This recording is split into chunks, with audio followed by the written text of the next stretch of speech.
우리는 이리 가운데에 보냄받은 양이라는 제목으로 또 한 주간 은혜를 나누겠습니다. 마태복음은 이 땅에 임하신 하나님의 나라를 말합니다. 이 땅에 임하신 하나님의 나라, 이것은 중요한 두 가지를 의미하죠. 바로 이 땅이라는 실제적인 장소, 그리고 하나님 나라라는 구체적인 방식입니다. 그래서 저와 여러분이 실제로 이 땅에서 살죠. 이러한 곳에서 이 구체적인 삶의 방식인 하나님의 나라, 이것을 살게 된 것입니다. 이처럼 하나님의 구원은 실제적입니다. 또한 구체적이라는 것이죠. 그러면 그러한 이 땅에서 저와 여러분이 하나님의 나라를 살아가는 것인데요. 어떻게 살아가는가? 바로 나라가 임하여 버린 그 방식대로입니다. 예수님께서 이 땅에 임하신 하나님의 나라시죠. 그 방식 그대로라는 것이죠. 마태복음 1장 21절에 아들을 낳으리니 이름을 예수라 하라. 이는 그가 자기 백성을 그들의 죄에서 구원할 자이심이라 하니라 라고 말씀합니다. 하나님의 나라가 임한 방식을 21절이 말할 때 두 가지를 말하고 있어요. 방법을 말하고 또 내용을 말씀하고 있습니다. 방법은 하나님이 예수님을 이 땅에 뭐 하신 거죠? 보내신 겁니다. 보내신 방법이죠. 아들을 낳으리니, 이게 이 땅에 하나님이 예수님을 보내신 방식입니다. 그렇다면 그 예수님이 왜 오셨냐? 방법은 보내신 건데 보내신 이유가 있다는 것이죠. 그 내용이 있습니다. 이름을 예수라 하라. 이는 그가 자기 백성을 그들의 죄에서 구원할 자이심이라 하니라. 바로 자기 백성을 그들의 죄 가운데에서 구원하시려는 그 이유 때문에 오신 것입니다. 자기 백성들이 그냥 자기 백성으로 있는 게 아니에요. 뭐 가운데 있죠? 죄 가운데 다 있다라는 것입니다. 그래서 하나님께서는 예수님을 이 땅에 보내시는 그 방법으로 또 왜 오셨냐? 그들의 죄 가운데서 구원하시기 위해서 오신 것입니다. 이게 바로 이 땅에 임하신 하나님의 나라입니다. 설교 서두에 이 땅에 하나님의 나라가 임했다 이렇게 말씀을 드렸어요. 그 이유가 뭐였죠? 하나님의 나라가 임했는데 그 방식, 그 내용 그대로 우리도 살게 하시려는 것입니다. 이게 구원받은 자의 삶입니다. 그래서 오늘 마태복음 10장 본문 가운데서도요, 이 땅에 임하신 하나님의 나라, 즉 임하여 버린 구원, 그것을 살아가는 그 삶의 방식을 말씀하고 있습니다. 16절에 보라 내가 너희를 보냄이 양을 이리 가운데로 보냄과 같도다. 그러므로 너희는 뱀같이 지혜롭고 비둘기같이 순결하라입니다. 이제 이리라는 동물, 또 양이라는 동물을 대조해요. 또 이 세상의 특성이 이리의 특성과 같다라는 것을 말씀하고 있는데요. 이 16절 말씀을 그냥 우리가 문자적으로만 보면 이렇게 이리와 같은 특성을 가진 이 세상에 그 이리들이 막 득실되는 세상에 우리를 양으로 보내셔서 양으로 살게 하시는 것이다. 이렇게만 우리가 이해를 할 수 있습니다. 이렇게 이해를 하셔야 돼요. 예수님께서 먼저 그 세상 가운데 보내심 받으셨습니다. 어린 양으로서 이 세상에 오신 것처럼 이제 저와 여러분도요, 그 방법과 그 내용을 고스란히 따라가는 겁니다. 그렇게 예수님이 우리도 예수님처럼 이 세상에 우리를 그렇게 이유를 가지시고 그 내용을 가지고 그 방법대로 지금 보내고 계신다라는 것이죠. 왜냐하면은 하나님이 우리에게 베푸신 구원의 방법이 그것이었기 때문에 그렇습니다. 이 하나님의 의도가 지금 이 마태복음 10장에 예수님을 통해서 지금 사도들에게 드러나고 있다라는 것이죠. 그러므로 저와 여러분이 주일날 들었던 이 말씀 16절부터 20절까지의 상세한 부분들이 참 많이 있었잖아요. 이런 부분들에 대한 이해가 없어요. 그리고 그냥 우리는 양인데 이리가 득실되는 이 세상에 보내심 받아서 그냥 그곳에서 비둘기같이 순결하고 뱀처럼 지혜롭게 살면 돼. 이렇게만 단순히 이해하고 간다?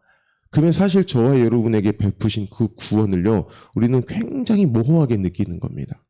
그냥 한마디로 퉁쳐버리죠. 나 뭐 받았다? 구원받았다. 그게 대체 뭔데? 그것에 대한 실제적이고 구체적인 내용을 주님이 정말 애가 닳도록 지금 말씀하고 계시는데 복음을 알지 못해요? 그러면 그 구원을 받아놓고도 애매하게 이렇게 살아갈 수밖에 없다라는 것이죠. 하나님의 나라가 이 땅에 임하여 버렸대요. 지금 그들 눈으로 예수님을 보고 있는데 이러한 말씀에 대한 이해가 없으면 눈으로 예수님을 보고 있으면서 안 본 사람처럼 사는 겁니다. 예. 그래서 계속해서 이런 복음이 들려지셨으면 좋겠습니다. 자, 왜 그러면 굳이 이리인가? 수많은 동물들이 있는데 예수님은 굳이 이리와 같은 이 세상에 보내셨다라고 합니다. 이리는 양과 대조되는 동물이죠. 양을 보면 양은요 반드시 목자가 필요합니다. 목자 없는 양은 죽은 것과 같습니다. 하지만 이리는 좀 다르죠. 목자를 필요로 하는 것이 아닙니다. 오히려 이리는 목자를 거부합니다. 심지어 목자를 죽이려고 하는 것이죠.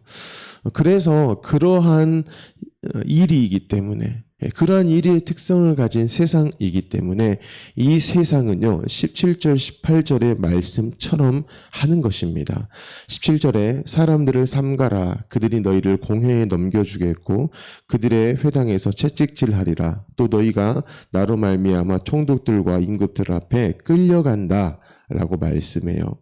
여기에 보면 세 부류로 좀 이해를 해야 됩니다. 이리예요. 이리가요. 이제 세상이죠. 그 세상 가운데 에 양인 사도들이 지금 이렇게 갔는데요. 그런 양인 이 사도들을 어디에 넘긴다라고 이야기합니까? 17절에 공회에 넘긴다라고 말합니다. 이 공회는 유대 사회에서요. 실질적인 법적 또 종교적 권한을 가진 최고의 의결 기관입니다. 그러한 최고의 의결 기관에 이 양인 사도들을 뭐 해버린다? 넘긴다라는 것이죠. 뭔가 법적인 제재를 가하는 일이 반드시 일어난다라고 이야기를 하는 것입니다. 또 그 다음에 보면 이리들이 양을 어떻게 대하냐? 회당에서 채찍질을 한다고 합니다. 이 회당은 유대 사회를 이루는 가장 기본적인 또 핵심적인 공동체를 의미합니다. 그곳에서 어렸을 때부터 율법을 배우죠. 함께 모여서 기도를 합니다. 그리고 그 공동체에서 이제 아주 중요한 일을 논의를 하는 것이죠.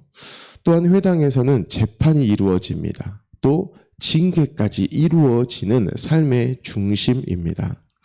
그렇기 때문에 이 유대인에게 있어서의 회당 이것은요 그냥 지금으로 우리가 교회라고 하면은 조금 이해가 되겠지만 더한 의미를 갖는다라는 것이죠. 자신이 하나님의 언약 백성이다. 이것에 대한 정체성을 그들이 태어나서부터 죽을 때까지를 계속 확인하게 하는 공동체가 바로 회당이라는 것입니다. 그렇기 때문에 이 회당에서 채찍질을 당한다. 이것은 그냥 회당이라는 곳에서 징계가 내려져서 매를 몇 대 맞았네. 아이고 아프겠네. 이렇게만 넘어갈 수가 없습니다.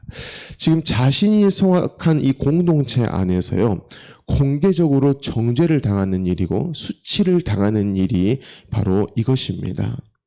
그래서 사도들이 실제로 이런 일들을 당해요. 어떻게 되는 것이냐? 내게 있어서 가장 익숙했던 회당입니다. 너무나 소중했던 이 공동체인데요. 그 안에서 이제 너는 잘못된 사람이야. 너는 배척돼야 될 사람이야. 라는 일들을 당한다. 그러한 아픔, 그러한 낙인 찍힘을 당한다. 이것을 예수님이 말씀하고 계시는 겁니다. 또 18절에 보면 이제 어디까지 가는 거죠? 총독들과 임금들 앞에 끌려간다라고 해요. 예수 그리스도를 전하며 그렇게 이 땅에 임하신 하나님의 나라 방식대로 살아가는 일은 유대 사회 안에서만이 아니고요. 이제는 그 밖에까지입니다. 당시에 로마가 제국을 이루고 있기 때문에 수많은 나라 가운데에서 그렇게 핍박을 받는다라는 것이고, 또 임금들이라고 이야기해요. 이것은 수많은 나라도 뜻하지만 임금들, 앞으로의 임금까지, 즉 미래까지도 이 일들은 계속 되어질 것이다 라고 이야기를 하는 것입니다. 그러므로 이 공회, 또 회당, 또 총독, 임금들 이것 앞에 끌려간다라는 것은요, 그야말로 총체적인 핍박인 것이죠. 동서남북이 다 막혀 있어요. 다 우겨싸움을 당하는 겁니다. 너희가 이제 오늘도 우겨싸움, 내일도 우겨싸움, 미래 계속해서 우겨싸움을 당할 것이 분명하다. 이렇게 말씀을 하고 있다는 것이죠. 아주 빠져나갈 구멍이 하나도 없이 그렇게 촘촘하게 너희는 핍박받을 거야 라고 말씀하는 것입니다. 그렇다면 왜 이렇게 총체적으로 핍박을 당하게 될까요? 예수를 전하는 일은 너무 귀한데 왜 그 예수를 전해 듣는 그들이 이 사도들에게 대해서 회당에서 공회에서 총독들 임금들 앞에서 그들을 죽이려 하는가? 바로요. 그 유대인들, 이제 복음을 듣게 되는 사람들이 죄인이기 때문에 그렇습니다. 이 뭐냐면요, 그들이 이리와 같아요. 이리. 우리가 주일날 그 이리의 특성을 들으면서 육체의 정욕, 안목의 정욕, 이생의 자랑 이런 부분에 대해서 죄의 특성과 이런 것을 들었잖아요. 이리들은요, 양을 보면 그냥 양이 아니에요. 목자로 말미암아 살아가는 양, 그 양을 보면 이리들은 그 자신들이 굉장히 괴롭다라는 겁니다. 자신들의 죄인됨이 무엇인가가 막 드러나는 거예요. 그래서 죄인됨으로 인해서 자기들이 이렇게 살아왔고요. 그 죄인의 열심을 내므로 자기가 의인인 것처럼 살았고, 그래서 어떤 인정을 지금까지 받아왔는데, 목자와 함께하는 양이 등장하니까 자기 자신의 죄인됨이 드러나고 자신의 거짓 의의가 드러나고 이 모든 것들로 인해 자신의 평생의 인생이 배척받는 것 같고 이러한 일이 있기 때문에 바로 목자와 함께하는 양을 좋아할까요? 싫어할까요? 싫어할 수밖에 없다라는 것이죠. 예수님이 늘 공회에 가고 늘 유대인들 만나고 특별히 바리새인들 만나면 막 바리새인들이 아이고 예수님 오셨습니까? 우리를 구원해 주십시오라고 말한 것이 없습니다. 논쟁하고 어떻게 하면 저 예수를 잡아 죽일까 했던 것처럼 동일하게 죄인들은요, 이 목자와 함께하는 양, 그 사도들, 그 이 땅에 임하여 버리신 하나님의 나라를 살아가는 그들을 그렇게 핍박할 수밖에 없다라는 것입니다. 그래서 이러한 일의 이유, 이것을 예수님이 18절 상반절에 아주 짧게 말씀해요. 너희가 나로 말미암아입니다. 너희가 그냥 어쩌다 보니까 그런 재수 없는 일을 당하는 게 아니라 누구 때문에 그 일 당한다? 나 때문에, 예수님 때문에. 여러분, 이것은 너희가 나 때문에 고난 받을 거야 라는, 그냥 너희가 고난을 당해 라는 어떤 이런 미리 이렇게 너희 고난 받을 거니까 너희 각오해, 너 예수 믿는 일은 그냥 그렇게 어려운 거야, 이 정도 말하는 것이 아니고요. 이 마태복음의 핵심을 또 말씀하시는 겁니다. 마태복음의 핵심이 뭐였죠? 이 땅에 임하신 하나님의 나라입니다. 이렇게 말씀하시는 것이죠. 너희는 하나님 나라를 살아가는 자야. 그러니까 그런 일이 마땅해. 하나님 나라가 임하지 않았다면 너희는 그런 일을 당할 필요가 없겠지만 이미 하나님의 나라가 임했고, 그래서 그 예수가 목자 되신 양인 너희인데 너희가 이 일 가운데 가게 되니까 총체적인 핍박은 당연할 거야 라고, 지금 너희는 하나님 나라를 살아가는 자야, 이것을 이렇게 반복해서 말씀을 하신다라는 겁니다. 사랑하는 성도 여러분, 혹시 저와 여러분의 인생이 이처럼 총체적인 핍박 가운데 있습니까? 또 오늘 나아갈 학교와 가정과 직장이 도시에 이 일이 때들이 우리를 딱 물려고 또 이렇게 하고 있습니까? 또 그래서 물려서 아프고, 그래서 아이고 주님 오늘도 성도로서 살기 너무 힘드네요. 포기하고 싶네요. 이런 마음이 드십니까?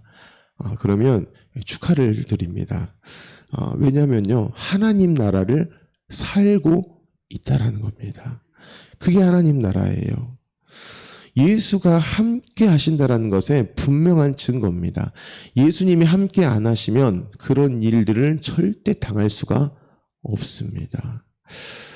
우리가 당하는 그 이리떼들이 달려들어 무는 일은요, 사실 우리가 감당할 일은 아닙니다. 지난주에 하나님의 책임에 대해서 말씀을 들었잖아요. 예수님만 당하실 수 있는 고난이 예수님이 함께 계시니 우리에게 와버린 것입니다. 바울이 그렇게 살아갔음을 고린도후서 4장 8절에 기록하죠. 우리가 사방으로 우겨쌈을 당하여도 쌓이지 아니하며 답답한 일을 당하여도 낙심치 아니하며 박해를 받아도 버림받지 아니하며 거꾸러뜨림을 당하여도 망하지 아니하고 우리가 항상 예수의 죽음을 몸에 짊어지문입니다. 예수와 함께 있으니 꽃길이 아니에요. 예수 함께 계시면 문제 해결 다 돼버리고 아픈 자들 다 나아버리고 사업 다 잘 되고 자식들 다 잘 되는 게 아닙니다. 잘 되는 것은 사업은 망해요. 자식들은 뭐가 일이 안 풀리지만 그럴수록 예수만 더 바라본다. 그게 잘 된 거예요. 그 일을 계속해 가시는 것입니다. 그래서 그 뒤에 말씀하시죠. 예수의 죽음을 몸에 짊어짐은 예수의 생명이 또한 우리 몸에 나타나게 하려 함이라. 하나님의 나라는 막 성공해버리고 막 부귀영화를 누리고 전혀 그렇지 않습니다. 그것보다 더한 일이에요. 더 가치 있고 더 위대한 일. 그 부귀영화가 이뤄낼 수 없는 수준의 일. 곧 언제나 죽음의 현장이 있지만 예수와 함께 그 죽음의 현장으로 머리를 들밀고 가버리는 일인 겁니다. 이렇게 예수의 생명이 우리 몸에 나타나요. 하나님의 나라가 그렇게 드러난다라는 겁니다. 그렇게 오늘 하루가 우리에게 주어졌습니다. 오늘 하루 우리가 막 기대를 하잖아요. 또 어떤 좋은 일이 있고 물론 있기를 바랍니다. 그런데 반드시 나타날 일이 하나가 있습니다. 예수의 죽음을 몸에 짊어지고 있기에 예수 생명이 우리 가운데 또 나타난다라는 거예요. 그래서 예수님이구나라는 이러한 고백이 막 나와요. 막 나오는 겁니다. 예수의 죽음을 몸에 짊어졌지만 부활의 생명이 여전하시기 때문에 상황은 안 변해도 또 그 하루를 살아내고 있어요. 참 신기한 일입니다. 핍박하면 핍박할수록 또 그 삶을 살아내고 있어요. 하나님은 그걸 드러내고 싶으시고 그 예수님을 이 땅에 하나님 나라로서 보내시고 그것을 마태가 기록하여서 우리에게까지 왔다라는 것을 기억하시고요. 그렇게 구원받은 자로서 하나님의 나라를 오늘 이 땅에서 살아가시는 저와 여러분 되기를 예수님의 이름으로 축복합니다. 아멘. 우리 시간 함께 기도하겠습니다. 주신 말씀을 가지고 기도할 때에 하나님, 이 세상은 이리와 같습니다. 그곳에 우리를 보내십니다. 그곳에서 살 때에 너무나 힘이 듭니다. 그 모든 정욕에 대해서 우리도 무기력하게 지배를 받습니다. 하지만 주님이 함께 계신다라고 말씀하십니다. 우리와 언제나 함께 하신다라고 말씀하십니다. 그 주님이 함께 하심으로 말미암아 우리는 목자 있는 양으로서 삽니다. 오히려 그 정욕에 있는 사람들에게 대해서 그 정욕에 지배받지 않는 삶, 예수가 함께 하시는 삶, 참 만족이 있는 삶, 그럼에도 불구하고 삶을 살아내는 그 삶, 이것을 살아내게 하여 주시옵소서. 이렇게 기도하시기 바랍니다. 우리 성도님들의 직장과 가정을 위해, 또 영복마을을 위해, 또 담임 목사님을 위해 기도하시고 나라와 민족을 위해, 열방을 위해서 기도하시기 바랍니다. 또 광신대학교를 위해서도 기도하시기 바랍니다. 우리 모든 기도 제목을 가지고 함께 기도합니다. 사랑이 많으신 하나님 감사합니다. 여전히 예수님만 필요한 주님이 함께 하시면 되는 우리